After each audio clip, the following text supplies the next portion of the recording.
absorbs in the mouth 94% immediately. 94%. What's more, Stripe's germ-fighting action stays in the mouth for hours. This makes it especially helpful to children, what with all the sweets of one kind or another they go through. Another thing, children brush more often every day, as dentists recommend, because Stripe looks good and tastes good too. So mother, remember, tooth decay is caused by germs. Get red and white germ-killing Stripe.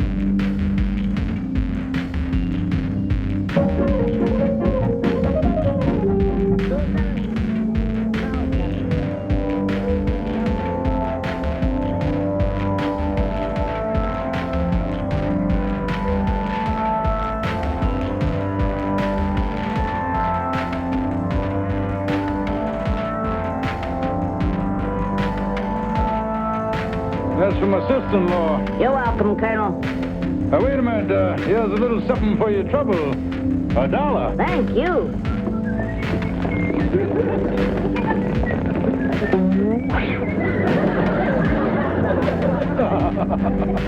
Montgomery, who's at the door? It's a telegram. For Sister Sue. Who's it from, Sister Sue? Why, it's from Nephew Newton. He says he has wonderful accommodations in California. San Quentin or Alcatraz? Don't you go disparaging my family, Montgomery. What does dear Newton have to say, Sister dear? Montgomery, Newton wants you to ship his car to him in California. What car? You know very well what car. The car you agreed 6 months ago to store for him in the shed behind your real estate office. The one you said you'd jack up and never use. Oh, yes, that car. That's the one he wants me to send him. You march right down to the freight office and make arrangements to ship it to California. Do you hear me, Montgomery? Wait a minute, Montgomery. Has anything happened to that car? Now, what in the world would make you even suspicious that something's happened to that car? Because you are a low-down, sneaky, double-crossing chiseler. Well, as long as you are not basing your statement on idle rumor, I won't take that as an insult.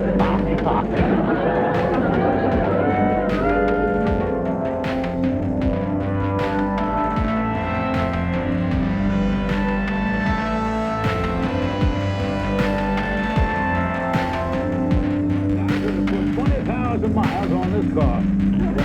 No one will know the difference when I get this speedometer set back.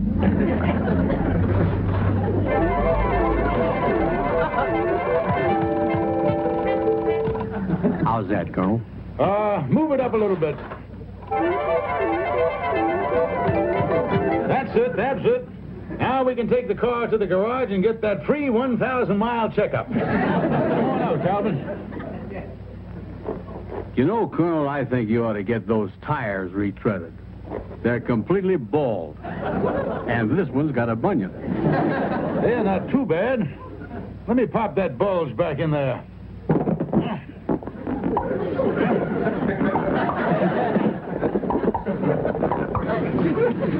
I think we better take this down and get some retreads on the retreads before we ship it to Newton in California. I wouldn't want him to get suspicious that we've been driving it.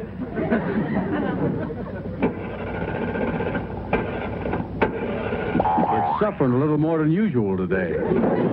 Not making contact.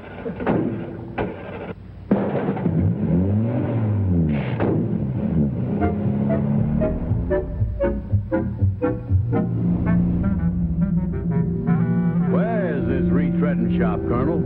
Over in the next block. I'll turn left at the corner here. No, Calvin. Don't you remember, since we threw the front end out of alignment, you can't make a left turn. We can only turn right. Oh, yeah, that's right. We'll have to take the long way around.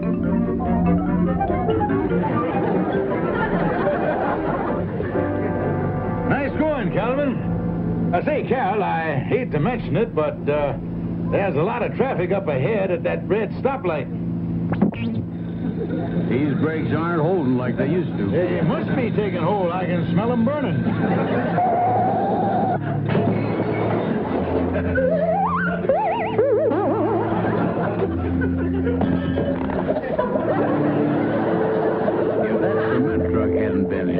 might have gone right through the red light and got a ticket.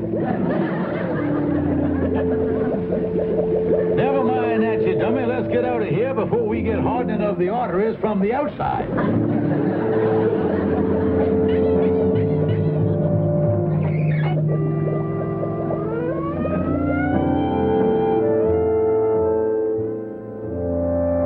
And then I said to the truck driver, just watch it, Buster.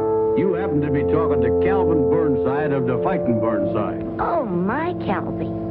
Is that what he hit you in the eye? No, he didn't do that till I called him a stupid, ignorant meathead. Why, that's just terrible. Oh, I didn't let him get away with it. I called the policeman and had him order the man to get his fist out of my eyeball. Oh, you're so brave. Give me your other hand, Calvi. What's the colonel going to do? Well, Nephew Newton had the car insured. The colonel and I are going down to the insurance company this afternoon, collect the money, buy another car, and ship it out to Newton. You certainly are smart, Calvi. Oh, yeah. Why, my IQ must be way up in the 60s or 70s. You know something, Gloria? Holding hands with you is really dynamite. Oh, Calvin. Yeah. All of a sudden, I'm getting hot flashes in my head. Calvin, it's your cigar. Ow! I should have known, because I never had love singe my sideburns before.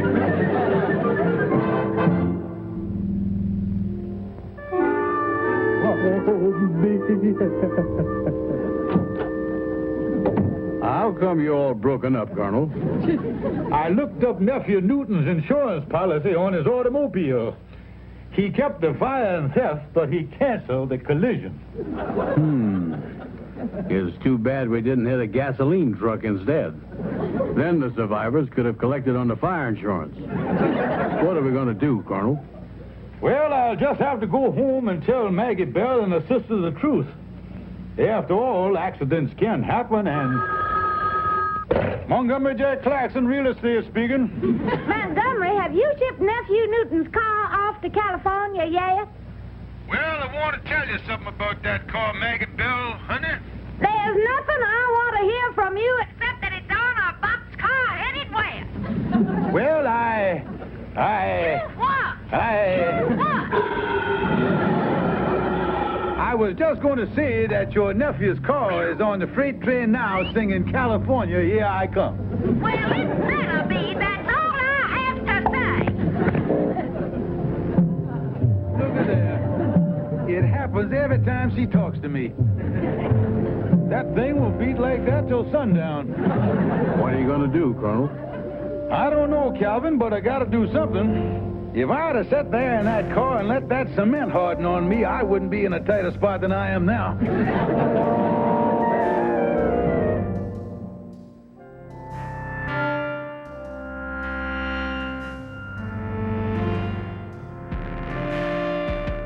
What do you think of this? Well, Colonel, it sounds to me like you've committed another case of self-inflicted barbecue.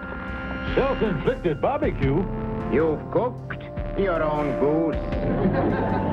I know that, Judge, but is there any way I can extricate myself from this mess? Suppose you were to take out a collision policy now and rearrange the date of the accident. I think I see what you mean. Take out a policy and then report the accident like it just happened. Yeah, I got it, but, Judge, are you sure this isn't a shade on the dishonest side? Oh, no. You'll be doing just what they do with the delayed fight broadcast on television. You're simply bringing them the accident at a more convenient time. That's a brilliant idea, Judge, and I thank you from the bottom of my loyal Southern heart. Before you go, Colonel, would you mind telling me that story in reverse and threading me back to sea level?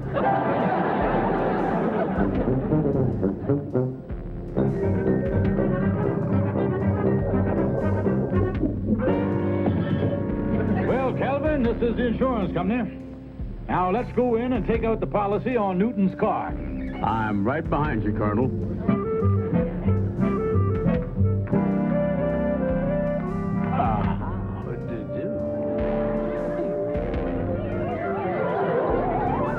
Did you see the fellow that hit me?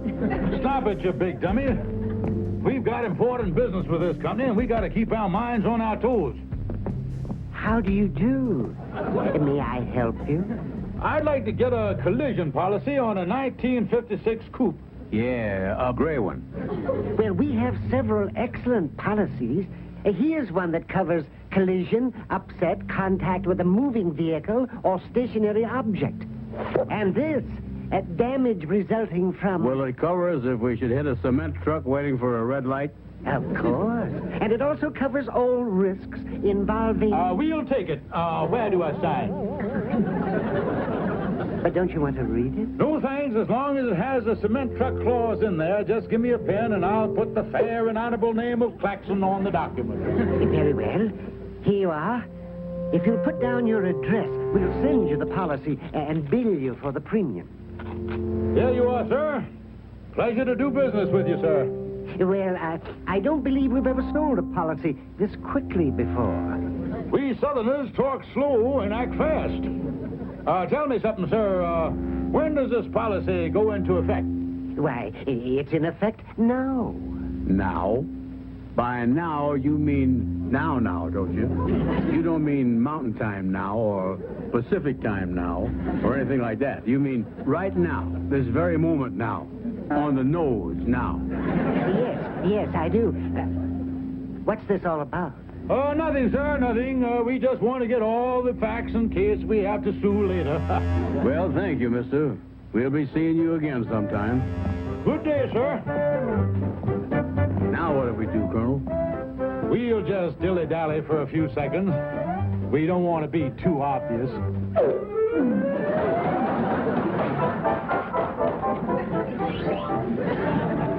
Yes? Can I help you? I'd like to report an accident.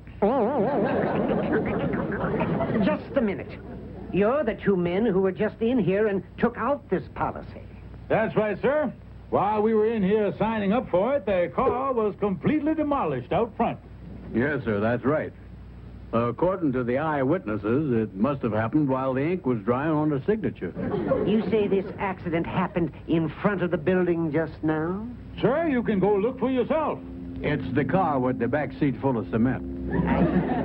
Well, this is most unusual. If you'll just sit down there for a moment, I think I'll have one of our attorneys speak to you. Thank you, sir. You see, Calvin, we're getting action here. He's getting a lawyer to speed up paying us our claim. Yeah, this is the kind of company to do business with, all right.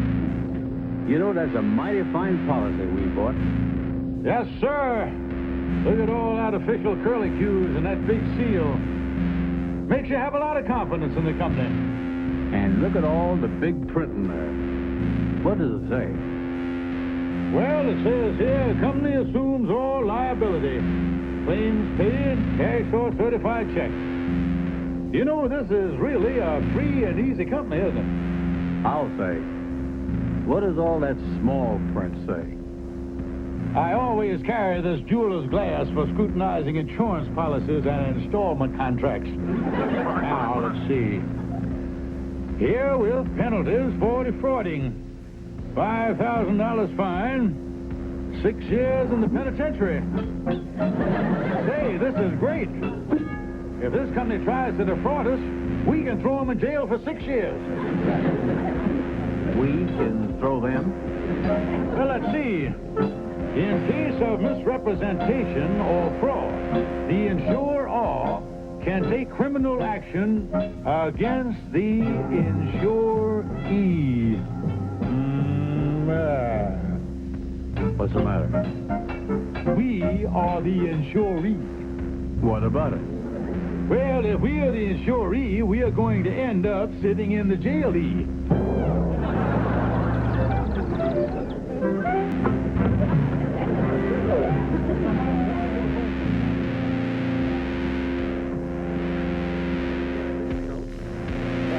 Stepped out into the hall. I guess that's their car in front. But I don't see him.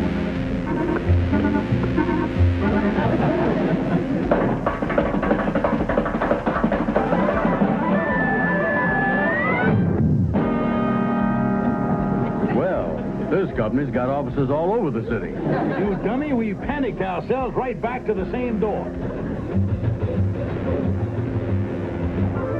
How did do?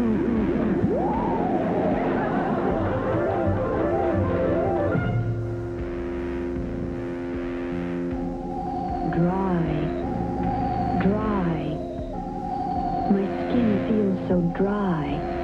Then it's time you stop using soap, because soap can dry and irritate your skin.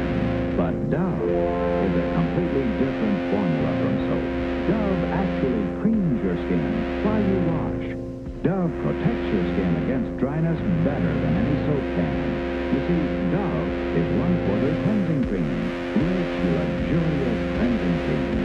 Washing with Dove leaves your skin soft, fresh, smooth. Remember, every time you wash with soap, you can dry and irritate your skin. But Dove cleans your skin while you wash.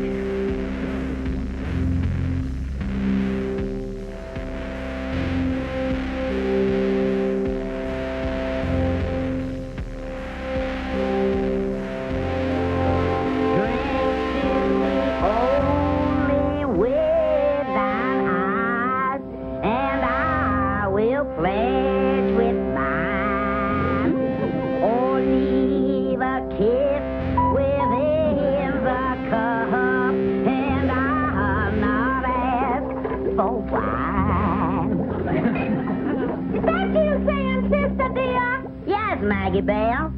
I was just recalling those happy days at the Mardi Gras. Remember the hoop skirts and the laughter and the gentleman callers and the magnolias?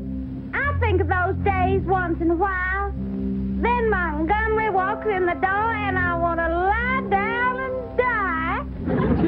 What bothers me is what that puffed up old foof done with my nephew's car. Don't you think it's safe to trust him, Sister Sue?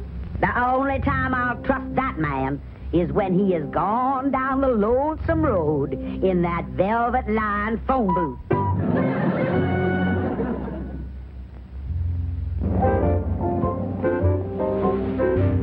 What plan have you got to get out of this mess you are in? Calvin, we're going to buy a second-hand car, the exact model and color that Newton had.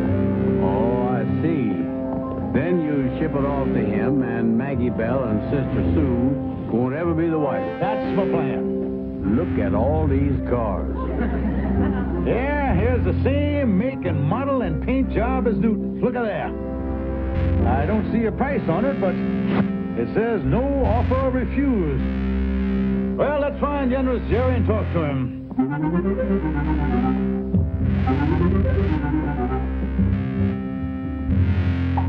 Nobody here, Calvin. Oh, excuse me. We didn't see you crouched behind the door there. Can I help you, friends? Are you the trading fool? Yes, sir, that's me, Generous Jerry. Generous to a fault. Well, sir, we like that gray coupe out there with the blue upholstery. Yeah, the one that says no offer refused. How much is that car? We don't set prices around here. You're dealing with a trading fool. The customer makes his own deal.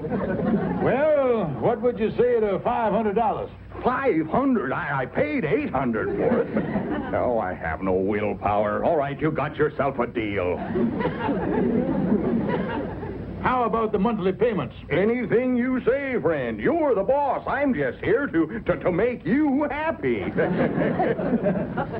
Well, I could afford $25 a month. Fine with me. Now, how long do you want to pay it off? Colonel, I think you ought to take at least 24 months. Don't be silly, friend. Why rush yourself? Instead of 24 months, why don't you spread it out? Spread it out? Sure. Make it easy on yourself. Pay me $25 a month for 36 months. Now, how's that, friend? That sounds wonderful, Colonel. Now, sir, I suppose you want to know something about my credit rating? Not at all. Your face is your credit. Now, here are the keys. Just drive it home, friend. Well, sir, thank you very much. It's a pleasure to do business with a nice... Wow. me, Mr. Generous Jerry, but would you mind unlocking the door here? Oh, I'd be happy to, but before I unlock it, I wonder if I could have your name. Just a formality, you know. Yes, glad to give you my name. It's, Fine. Just sign it on the bottom of this little 3-page contract here. right here. That's it, friend. There you are, Mr. Trading Fool. And now, sir, if you would be so kind as to unlock the door, we shall be on our way. First, there's just one or two other little formalities to take care of. There are. While we're in the signing mood, would you mind putting your name on a few of these papers here? I suppose I could. That's fine. Now, a chattel mortgage on your furniture. A lien on your life insurance. An attachment on your bank account. A garnishee on all future salary.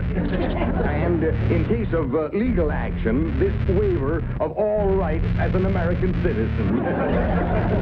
Is that all? That's it, friends. Now, drop by and see us any time. Preferably not later than the 6th of the month.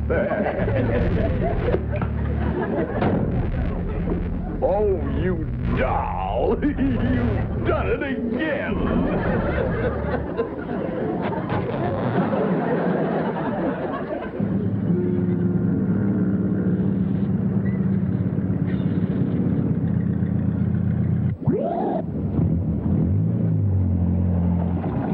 Get rid of the evidence.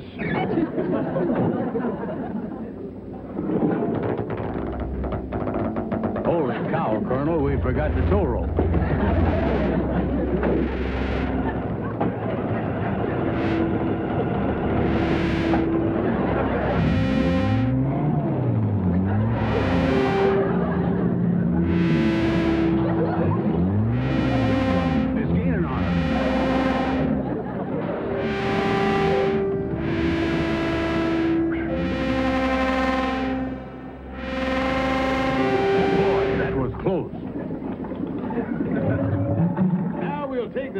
Down to the freight office and ship it off to California. Nobody will know the difference.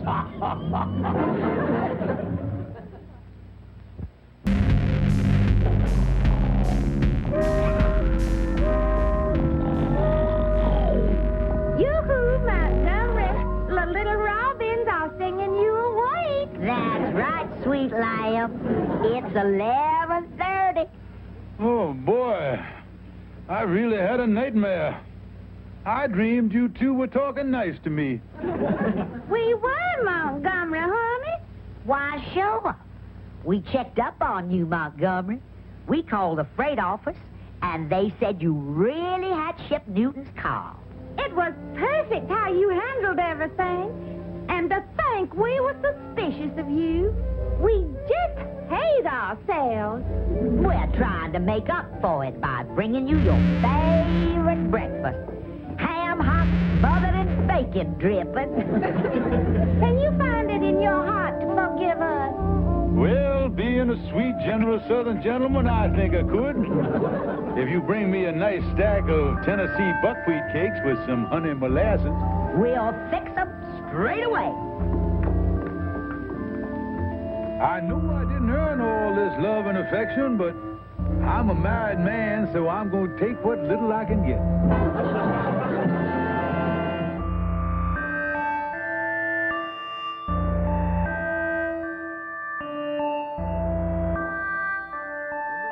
For Luck's lovely hands and sparkling dishes,